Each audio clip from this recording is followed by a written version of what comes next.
Bonjour à tous. Alors avant de commencer, j'aimerais remercier Alison Lasco pour m'avoir contacté pour cette interview, ainsi que la chaîne Les Chevaliers du Savoir pour cette occasion de donner la parole aux auteurs, aux éditeurs, aux illustrateurs, à tous ces acteurs du monde du livre. Les livres continuent à être là, continuent d'exister, et à travers ceci, on peut justement avoir la parole et peut-être vous parler un petit peu de nos univers. Je trouve que la démarche est vraiment bien. Donc n'hésitez pas à souscrire à cette chaîne et maintenant on va parler un petit peu de moi et de ce qui se passe dans ma tête.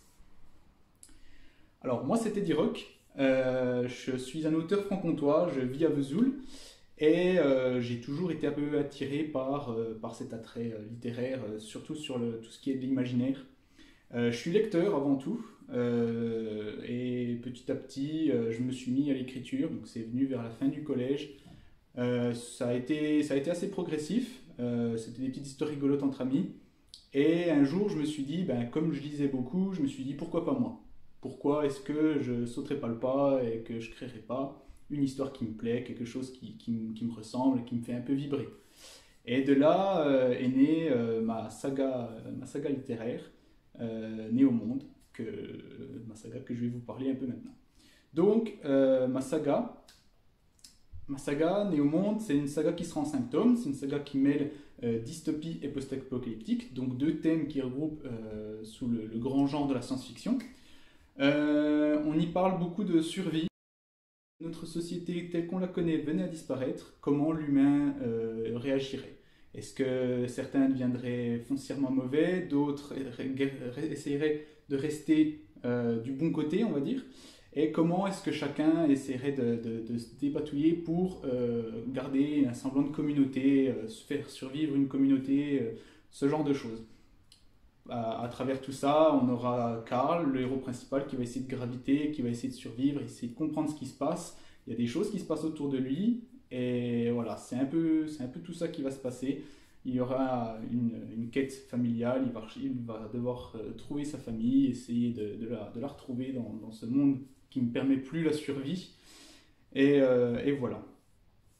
Donc qu'est-ce qui m'a poussé à écrire? Je dirais que c'est avant tout la lecture, en fait, c'est la curiosité d'un peu tout ça, c'est-à-dire je voyageais dans beaucoup d'univers, j'apprenais de ce que l'auteur voulait bien nous transmettre, et je trouvais la démarche vachement bien, ça me faisait m'évader, j'en pensais plus à rien. Et un jour, je me suis dit que j'avais envie de transmettre ça aussi, j'avais des choses à raconter, j'avais des idées qui me trottaient toujours dans la tête. Et un jour, je me suis dit que j'allais sauter le pas et tout simplement écrire mon histoire, et écrire quelque chose qui me ressemblait, quelque chose qui pourrait faire aussi voyager les gens, et où ils pourraient peut-être me faire des retours. Et voilà, savoir vraiment ce que les gens ont pensé d'une histoire, c'est quelque chose de vachement enrichissant et de vraiment gratifiant pour un auteur. Et c'est un peu ça que je voulais, pouvoir vider ma tête de tout ce que j'avais, premièrement, et aussi après pouvoir donner cette opportunité aux gens de s'évader et de voyager, surtout ça. Alors pour me retrouver, principalement sur le site des éditions de la Caravelle, donc www.éditionsdelacaravelle.com. C'est une jeune maison d'édition qui a été créée, qui a bien voulu m'éditer. Donc là, on est en train de travailler sur mon troisième tome qui va bientôt sortir. Donc c'est possible de me trouver là-dessus, donc en version numérique et papier. J'ai un site internet aussi, où on peut retrouver les liens qui mènent sur le site de la maison d'édition. Et